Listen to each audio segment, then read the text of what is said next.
Bom dia, meus queridos irmãos e amigos ouvintes deste canal. Meu nome é Eli, sou membro da Igreja Batista em Guarabu, pastor Ivan Xavier. Nós trataremos da lição da revista que trata dos temas que envolvem o livro de Romanos. O título da lição é O Presente e o Futuro de Israel.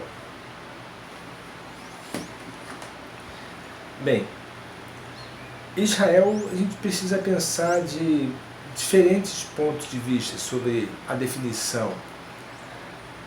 Porque Israel, um povo de Deus, um povo escolhido de Deus, com um objetivo específico de ser a nação santa, sacerdócio real, um povo que representasse a presença de Deus na terra, de modo que todos viessem ser alcançados pelo Senhor através das experiências e do testemunho de Israel. Israel, como todos bem sabem, ele surgiu a partir da linhagem de Abraão. Abraão teve a Isaac como filho e Isaac teve a Jacó. Jacó, em função de suas experiências, ele teve seu nome mudado para Israel.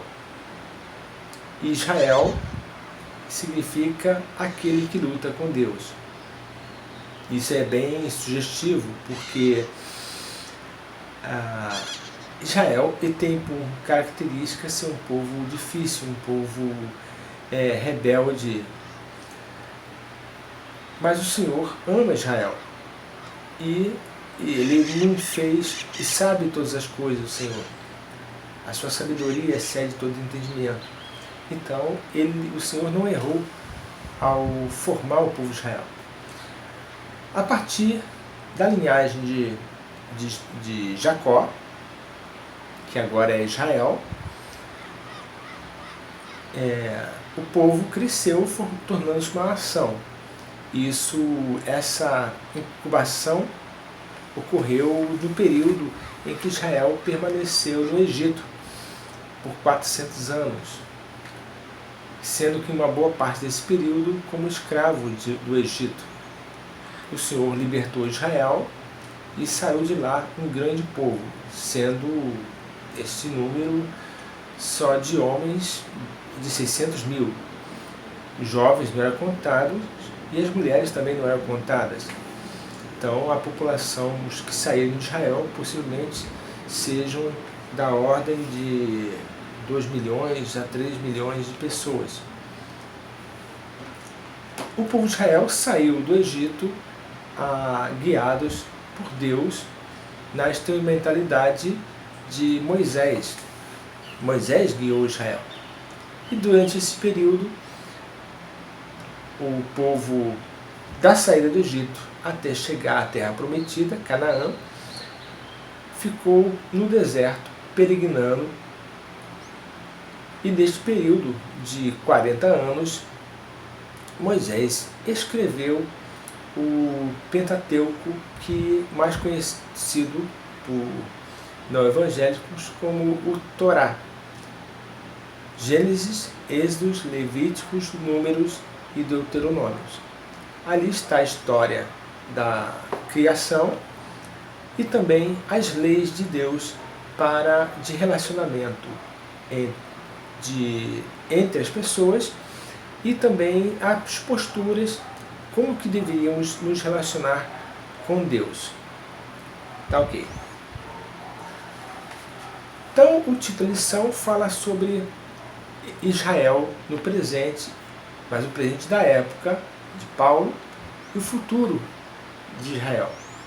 Um povo que é difícil de ouvir, porque de absorver o entendimento do que era novo naquela ocasião, que era justamente o Evangelho. O Evangelho são as boas novas, a partir de da vinda, nascimento, vida e morte de Jesus Cristo.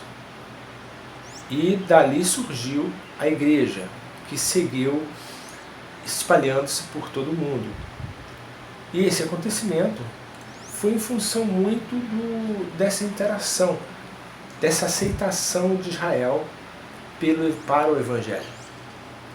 Em Mateus 28, o Senhor diz: ide por todo o mundo e pregai o Evangelho a toda criatura. Esse ide por todo o mundo não aconteceu de imediato.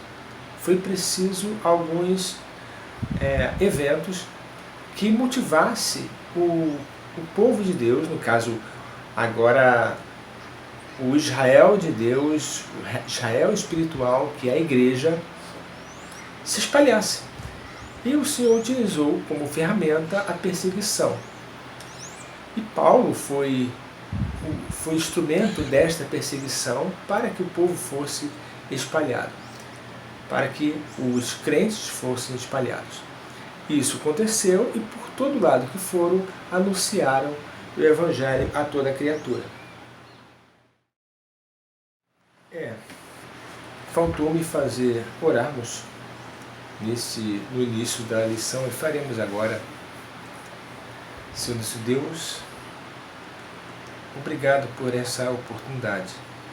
Abençoe a nossa mente, de modo que a gente venha tratar dos assuntos de respeito ao seu reino, conforme a sua vontade.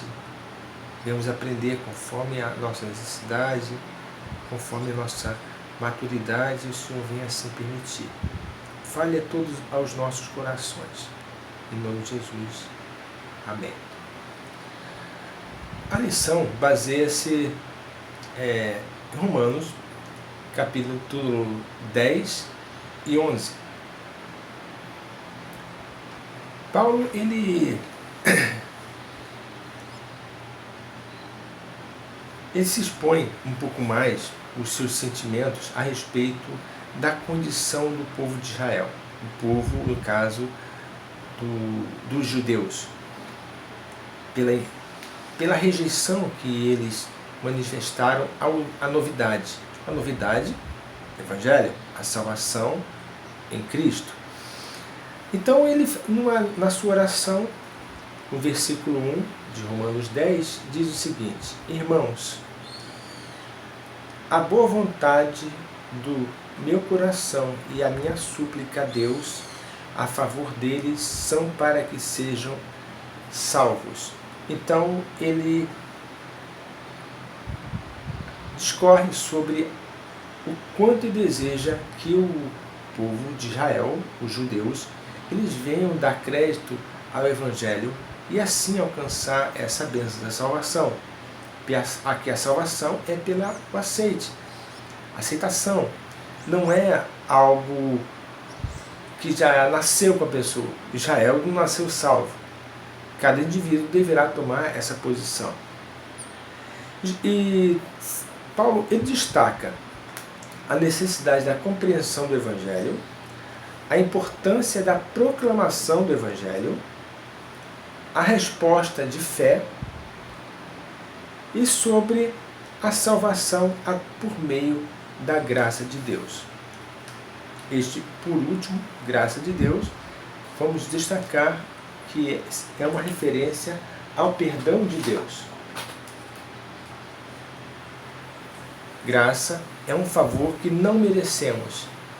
É o perdão de Deus. Ok. A lição, ela faz um destaque interessante sobre os dois Israéis. O Israel pela descendência de Abraão, os judeus, e o Israel espiritual, que é a igreja. A igreja aqui, ela não é só de judeus, mas também de gregos, samaritanos, gentios. Os que não são judeus são gentios. Então nós temos dois Israel. No ponto 1 da lição, ele faz um destaque sobre a ignorância de Israel quanto à justiça de Deus. Quero destacar aqui a questão da ignorância, que é uma referência ao desconhecimento de Deus. Mas esse desconhecimento não foi simplesmente porque não chegou a palavra ao povo judeu. Chegou, muitos foram convertidos, mas a rejeição da palavra de Deus é uma postura de teimosia, é uma postura de falta de uma avaliação dos acontecimentos. Deus nos deu essa condição de avaliarmos os acontecimentos, as informações que recebemos no dia a dia, no trato com as pessoas, através de revistas, através de ter informações vindas pela televisão, ao estudo da palavra de Deus. Tudo isso é possível o entendimento para algo mais saudável. E veremos que o mais saudável é o conhecimento bíblico. Tá ok. Façamos a leitura dos textos sugeridos nesse ponto primeiro, que é Romanos 9, versículos 4 e 5. O que esse texto fala sobre Israel? Vamos ver. Pertencem à adoção e também à glória, as alianças, a legislação, o culto e as promessas. Deles são os patriarcas, e também deles descendem o Cristo, segundo a carne, o qual é sobre todos, Deus bendito para todos sempre. Amém. Esse texto, ele ressalta a importância de Israel, o privilégio de Israel. Mas como que Israel se comporta? No capítulo 10, versículos 2 a 4, diz o seguinte: porque lhes dou o testemunho de que eles têm zelo por Deus, porém não com entendimento, porquanto, desconhecendo a justiça de Deus e procurando estabelecer a sua própria, não se sujeitaram a que vem de Deus, porque o fim da lei é Cristo para a justiça de todo aquele que crê. O fim da lei, né, não é uma referência ao término, mas sim a finalidade da lei, o cumprimento da lei encerra-se em Cristo, porque a lei aponta os erros, aponta as falhas, o pecado é estabelecido, mas em Deus vem o arrependimento. Em Cristo vem o arrependimento. Cristo veio nos trazer perdão. Mas o povo, como diz aqui, eles têm dificuldade no entendimento, porque eles não permitiram ouvir. No momento que foi contrário, as informações foram contrárias ao credo vigente, eles simplesmente rejeitaram, não pararam, não analisaram, não deixaram fluir o Espírito. Não, se Deus estava se manifestando daquela nova forma, eles não foram sábios em orar, ou então vamos ter a mente aberta, pelo menos para ouvir e avaliar esta novidade. Um dos principais dos sacerdotes, no caso dos sábios da época, Gamaliel, ele disse isso. E se esse povo realmente for de Deus? Poderemos estar lutando contra Deus. Então não temos como vencer. Vamos deixar de mão, e que se eles não forem de Deus, eles vão sucumbir e desaparecer conforme os demais que já surgiram em nome de Deus. Isto é uma postura de sabedoria. Parar, ouvir, avaliar para decidir.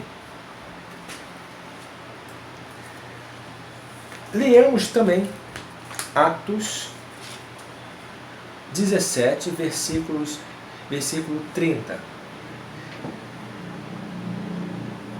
No caso, a postura de Deus em relação a Israel. Não levou Deus em conta os tempos da ignorância. Agora, porém, notifica aos homens que todos, em toda parte, se arrependam. Não levou em conta os tempos da ignorância. Isso também é para nós.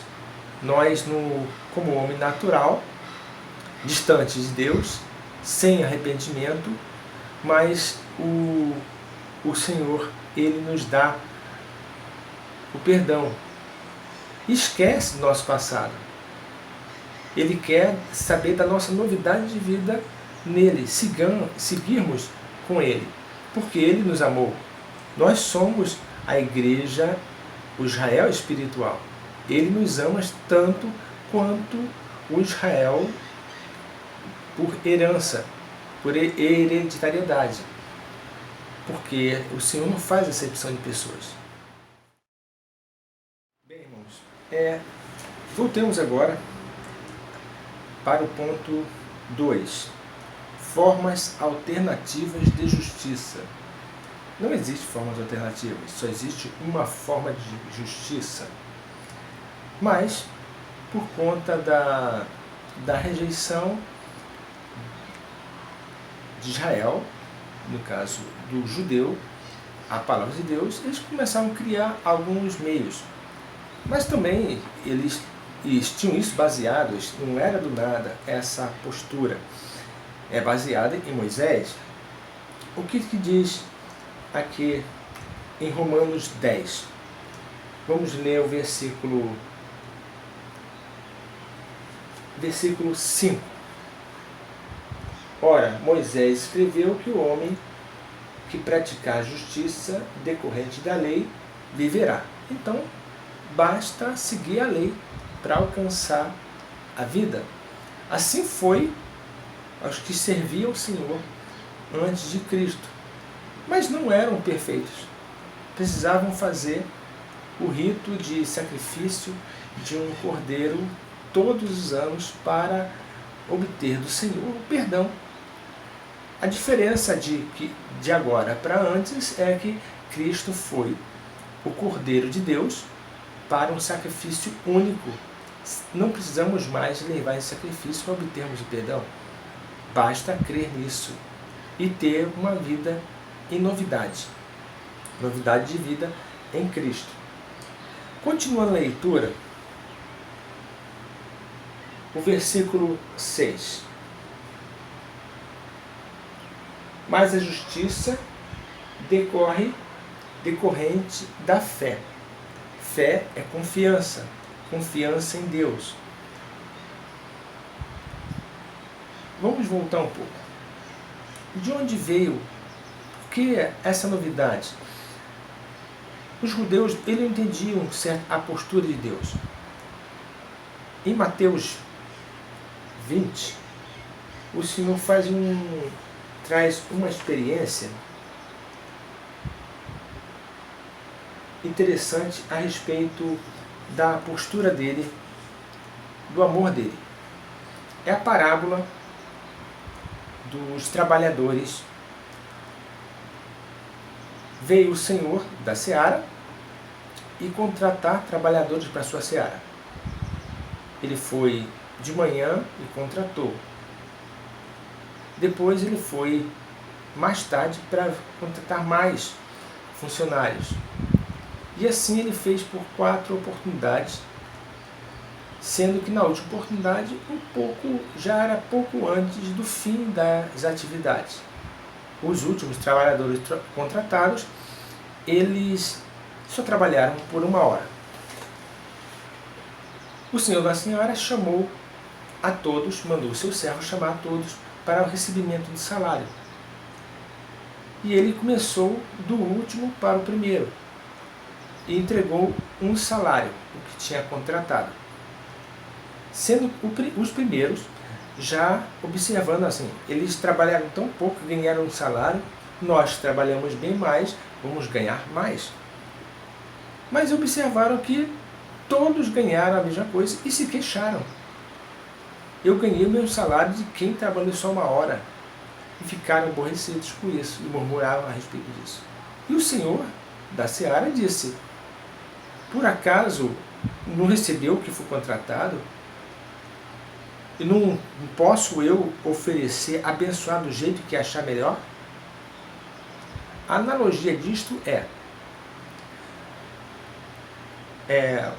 o cristão, ele pode ser um homem que se converteu adulto, criança, idoso, e o seu tempo como evangélico pode ser grande ou pequeno, tendo a possibilidade de servir mais ao Senhor, de trabalhar mais na sua seara. Eu, particularmente, fui apresentado ao Senhor com uma semana de vida. Mas quantos outros aí aceitaram Jesus no limite da vida, doente na cama e dali seguindo a morte? O Senhor deu a eles a bênção, deu a eles a paga, o salário. E o salário de quem nasceu no Evangelho e de quem, no limite da vida, chegou a aceitar, é o mesmo. É a salvação, é estar com Cristo por toda a eternidade, em glorificação do teu santo nome, pelo amor dele por nós. Então, para o povo judeu, essa diferença era um pouco complicada, a aceitação, essas posturas. Mas, na realidade, é muito melhor. O que importa é estarmos com Cristo. Alguém já disse assim: no céu, se existiria uma favela celestial e palácios celestiais. Aqueles que pouco serviram o Senhor ficariam na favela e aqueles que serviram mais estariam nos palácios. É claro que não existe fundamento bíblico para isso. Mas eu digo aos irmãos que se no céu, se tiver uma favelinha, para mim basta a favelinha, porque estar com Cristo, mesmo que seja na favelinha celestial, para mim já está muito bom. Acredito que para os irmãos é o mesmo. Seguindo a leitura, no versículo 8, seguindo a leitura, versículo 6, mas a justiça decorrente da fé assim diz: não perguntes em teu coração quem subirá ao céu, isto é, para trazer do alto a Cristo, ou quem descerá ao abismo, isto é, para levantar Cristo dentre os mortos. Porém, que se diz: a palavra está perto de ti, na tua boca e no teu coração, isto é, a palavra da fé que pregamos. Não precisamos trazer Cristo de volta para nós. Nós já temos a experiência, nós já temos o Espírito de Deus em nossas vidas.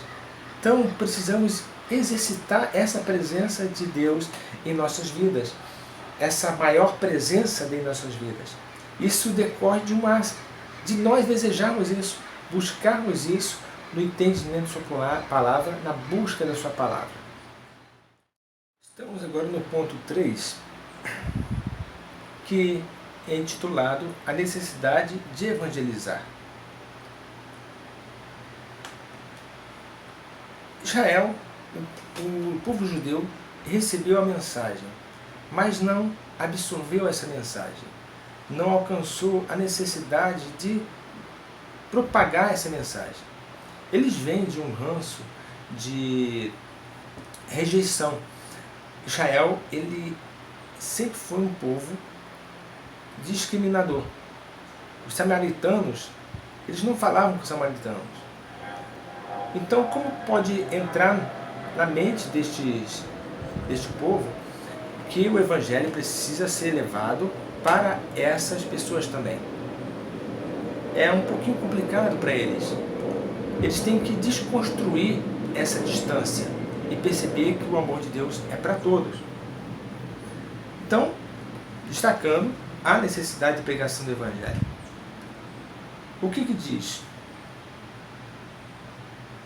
Vamos fazer a leitura no capítulo 10 de Romanos, versículos 8 e 17. Versículo 8. Porém, que se diz, a palavra está perto de ti, na tua boca e no teu coração. E isto é, a palavra da fé que pregamos. Versículo 17. E assim a fé vem pela pregação, e pela pregação pela palavra de Cristo. Então, era necessário que a mensagem fosse divulgada. Mas isso era tão forte, eles não cansavam essa urgência e essa necessidade. Mas Paulo, ele escreve a respeito disso. E vemos em 1 Coríntios 9,16, os irmãos podem fazer a pausa no vídeo para poder encontrar o texto e também acompanhar a leitura.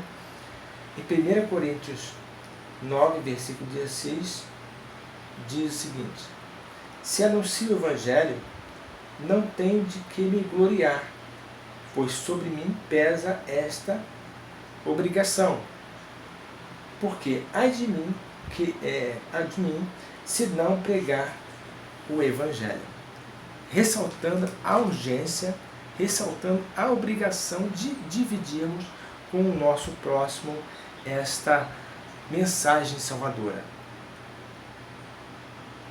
Mas no ponto 4, intitulado A razão da incredulidade de Israel. O que diz o texto bíblico? Vamos ver. No versículo 21, diz o seguinte: quanto a Israel, porém, diz, todo dia estendi as mãos a um povo rebelde e contradizente. Por isso que Israel, ele era incrédulo. A incredulidade de Israel passava por isso, pela rebeldia e por serem contradizentes. Eles se contradizem. Não existe amor em Deus se você não divide, não vai evangelizar, não vai dividir com o seu próximo esse amor. Isto é característica do servo. Aceitamos o Evangelho, o Espírito de Deus habita em nós, e essa é a característica da necessidade dos outros conhecerem do amor de Deus que está para todos os homens, passa a permear nossa mente, nosso coração, e queremos somar a outros, contribuir para missões, ação social, quando convocados, ir para os projetos de evangelização, o testemunho pessoal constante. Há aqueles que dizem que não tem que se preocupar, e até se orgulham quando alguém diz que você é um crente diferente, porque você não tem essas posturas. Mas a postura de testemunho. Falarmos de Cristo, vivermos Cristo em nossa vida, permearmos a nossa mente com orações e leitura bíblica. Para quê? Para absorvermos mais da moral de Deus. E assim vivermos novidade de vida. Não temos como agir conforme a vontade do Senhor se não absorvermos essa vontade, o conhecimento dele, conforme ele espera que nós venhamos a seguir na nossa vida presente, nossa presente vida. Temos o seguinte em mente: não estamos aqui a passeio. Deus nos chamou para um propósito, nos chamou para abençoarmos o nosso próximo, abençoarmos com a palavra de Deus. Há uma frase de efeito muito interessante que eu gosto muito, que foi proferida pelo pastor Jonas Xavier de Pina há muito tempo, e ele dizia o seguinte: Deus nos deu o privilégio de cuidarmos uns dos outros. Então, esta é após a aceitação do Evangelho, é o que precisamos seguir. Seguir em divulgar. Fazer o que o Espírito de Deus espere de nós. Que venhamos a falar do amor dele conforme chegou para nós. Recebemos a bênção, precisamos dividir a bênção. Bem, irmãos, agora no ponto 2, da lição, o futuro de Israel, a aliança eterna. Bem, até então Paulo estava batendo nos judeus por conta das suas posturas. Isso causa uma certa dificuldade até mesmo na continuidade do relacionamento, do recebimento da palavra, porque Paulo se bateu, eles ficam incomodados e passam a não mais ouvir, de tanto que apanham. Isso aí é a natureza humana. Então Paulo ele começa a falar a respeito disso de forma clara, de que o Israel é um povo de Deus, e que ele não é contra Israel. Então, leremos 2 versículos que abordam dessa forma. Em Romanos 11, versículo 1 diz o seguinte: Pergunto, pois, terá Deus, porventura, rejeitado o seu povo? De modo nenhum. Primeira pergunta, que Paulo utiliza isso para ilustrar o entendimento, e responde: de modo nenhum. Terá Deus, porventura, rejeitado o seu povo? De modo nenhum. Versículo 11. Pergunto, pois, porventura, tropeçaram para que caíssem? Aquilo é como se passar uma rasteira neles, né? De modo nenhum. O Senhor não queria que o Israel tropeçasse. Mas o Senhor faz uso disso. Vamos ver. Ele quer mostrar que o Senhor não rejeitou Israel. E faz algumas, e prova isso. Por exemplo, ele diz no versículo 1 do capítulo 11, na segunda parte: porque eu também sou israelita da descendência de Abraão, da tribo de Benjamim. Então, se o Senhor rejeitou Israel, rejeitou também a ele. E ele quer mostrar que não rejeitou a eles também.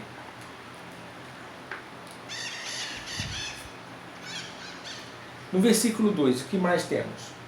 Deus não rejeitou o seu povo, a quem de antemão conheceu. Ou não sabes o que a Escritura refere a respeito de Elias, como insta perante Deus contra Israel? Elias foi perseguido, estava incomodado e fez queixa. Estão me perseguindo, querem me matar. Aí o que o Senhor responde? Senhor, mataram os teus profetas, arrasaram os teus altares, só eu fiquei e procuram tirar minha vida. Que lhe disse, porém, a resposta divina? Reservei para mim 7.000 homens que não dobraram os joelhos diante de Baal. Então, o Senhor não caiu no papo de Elias, no estresse de Elias. Vamos pensar dessa forma. No versículo 11, na segunda parte, diz assim: mas pela sua transgressão veio a salvação aos gentios, para pô-los em ciúme. Essa questão de ciúme fica um pouco mais confusa. Quando estava em bom sucesso, eu insistia incentivava que nós tivéssemos uma banda, tocássemos na igreja. Mas os jovens músicos de lá não queriam participar. Então, o que eu vou fazer? Vou deixar de fazer o trabalho? Não. Fizemos assim mesmo e convidei até outros irmãos da igreja próxima e de boa vontade vieram tocar com a gente. Um baixista, por exemplo, ele veio, tocava com a gente, não sendo membro da igreja. Um pouco mais à frente, um jovem que eu havia convidado e não veio, ficou com ciúme e disse que ninguém de fora viria ocupar o lugar dele. Aí ele voltou. Então, o povo de Deus, o judeu, ele rejeitou, ele criou dificuldades na aceitação do Evangelho. Então, o que aconteceu com os crentes? Foram pregar para os gentios. E eles, conforme foi pregado para o mundo inteiro, sendo alcançado, aí vem aquela questão do ciúme. O mundo inteiro é alcançado e a gente, nós não. Então, despertando neles um ciúme. Uma questão psicológica que o Senhor utiliza para que a mensagem fosse aceita por este povo, por seu povo. Ok? Em Atos 13, versículos 46, ele ressalta esses acontecimentos onde Israel, o povo, ao rejeitar o Evangelho, permitiu aos crentes, aos apóstolos, que fossem para outros lugares, para quem quisesse. Versículos 46. Então Paulo e Barnabé, falando ousadamente, disseram: cumpria que a vós outros, em primeiro lugar, fosse pregada a palavra de Deus. Mas posto que a rejeitais, e a vós mesmos vos julgais indignos da vida eterna, eis aí que vos voltemos para os gentios. Então a consequência é: vocês não querem, então vamos para os outros. Porque a pregação do Evangelho é e por todo mundo, mas começando da Judéia, depois Samaria e até os confins da terra.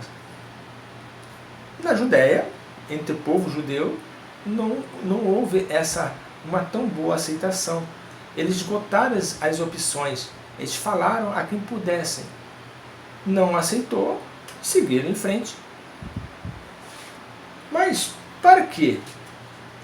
Como a natureza humana é sempre complicada, não acontecesse que os gentios se sentissem melhores ou que mais valorizados, Paulo faz uma alegoria para destacar que não se ensoberbeçam.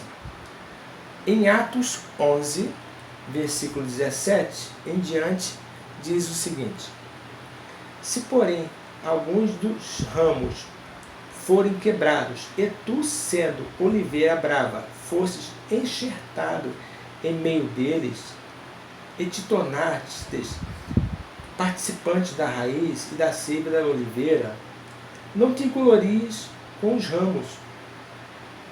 Porém, se te glorias, sabe que não és tu que sustenta a raiz, mas a raiz a ti. Dirás, pois, alguns ramos foram quebrados, para que eu fosse enxertado. Bem, pela tua incredulidade foram quebrados. Tu, porém, mediante a fé, estás firme. Não te ensoberbeça. Então, a oportunidade dada aos gentios não foi porque o povo judeu fosse tirado. Não. No primeiro momento, rejeitaram, eles não perderam tempo, foram evangelizar o por todo mundo, seguiram o por todo mundo. Primeiro na Judéia, depois Samaria, e até os confins da terra, e foram. Seguiram. Mas aqueles que chegaram, não é para pensar que nós fomos escolhidos em detrimento dos outros, não. Nós estamos ocupando a vaga que era dos outros, não. Porque não existem vagas limitadas, é para todos. Tá ok? Neste terceiro e último tópico, a excelência de Deus. No caso, é falar sobre Deus. O que Ele pensa. Até onde vai a sua mente, a sua sabedoria. E vamos perceber que não podemos alcançar. Faremos a leitura em Romanos 11, versículo 33. Ó profundidade da riqueza, tanto da sabedoria como do conhecimento de Deus. Quão insondáveis são os teus juízos, e quão inescrutáveis os seus caminhos. É tão profunda que você não alcança. É isso que me refiro. Insondáveis, não podem ser avaliados, não podem se alcançar pela nossa mente limitada. Os seus caminhos, o que virá? Quais são as decisões deles? Quais são os planos dele? Não sabemos. Isto nos é revelado aos poucos conforme a nossa maturidade. Uns mais, outros menos. Não por mérito, sem dúvida. Até a gente podia dizer assim, você se aprofunda mais, você se aproxima mais de Deus, Deus te revela mais. um mérito nisso? De certa forma, sim, mas porque o coração está mais qualificado, mais preparado, para que não se escandalize.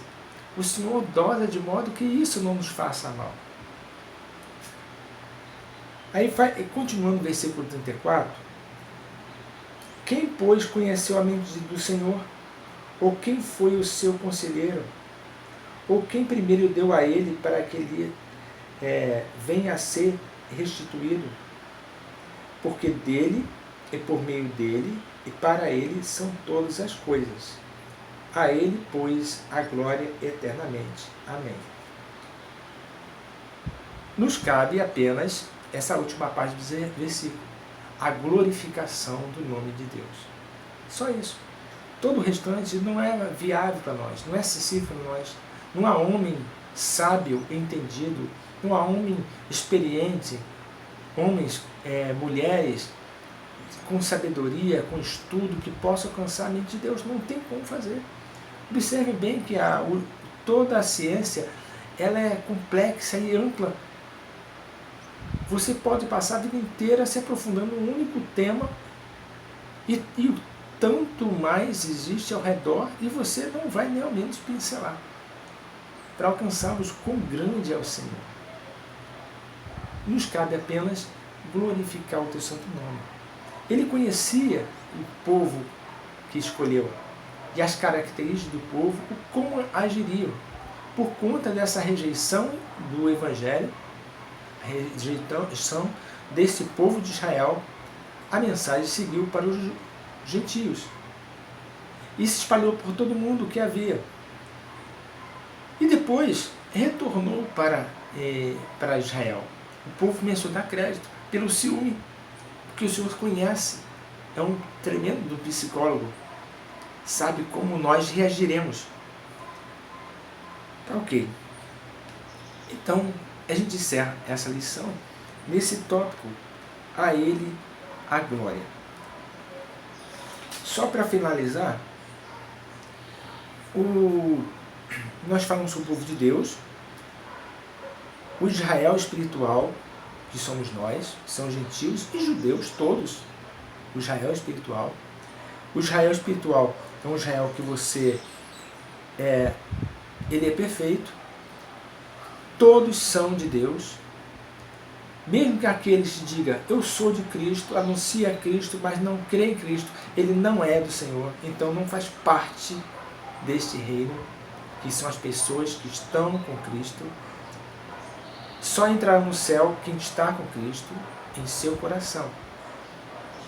Então é o Israel espiritual, o povo judeu, o povo da herança de Abraão. Ele cumpriu esse papel, ainda vai cumprir mais. Em função disso, surgiram movimentos de modo que o Estado de Israel voltasse. No caso, o Israel como Estado. E eles, necessariamente, essa articulação ocorreu há muito tempo, há mais de 1500 anos. Ocorreu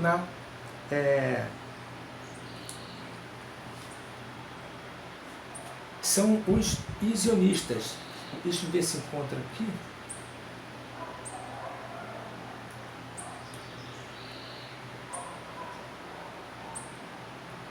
Um povo antigo, está no texto que eu preparei, que vou enviar para os irmãos, que não estou encontrando no momento. E este povo antigo absorveu o princípio, o judaísmo, fazendo modificações. E nessas modificações, o Messias deles não é o Messias que já veio, não é Cristo. O Messias que virá deles é o Anticristo. Eles articularam pelo mundo afora. Eles criaram grupos secretos pelo mundo afora, de modo de articular de forma política o ressurgimento do Estado de Israel. A ponto que, no Reino Unido, que são os ingleses, eles dominavam a Palestina na época da Primeira e Segunda Guerra, e eles definiram que devolveriam o Estado de Israel aos zionistas. Zionistas não são judeus, mas podem também ser judeus.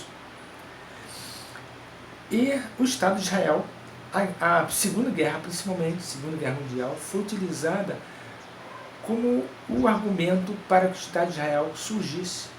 A perseguição do povo judeu, de modo que argumentassem de que precisavam de um Estado para que o povo judeu não fosse perseguido mundo afora. Daí surgiu o Estado de Israel. Quase 2000 anos depois, o inimaginável aconteceu. O Estado de Israel surgiu para que o cumprimento das Escrituras fosse alcançado posteriormente, que nós teremos oportunidade ou não de ver, mas sabemos que está caminhando para isso. Israel existe e o trono de Salomão no templo será construído para ocupação, para que o anticristo possa ali assentar-se. Então nós temos o Estado de Israel, o povo judeu, que é o povo hereditário, e o Israel espiritual de Deus, para que somos nós. E vamos seguir em frente evangelizando e fazendo valer a última frase, que o que nós podemos é: a Ele a glória eternamente. Agradeço a oportunidade e Deus abençoe seus corações.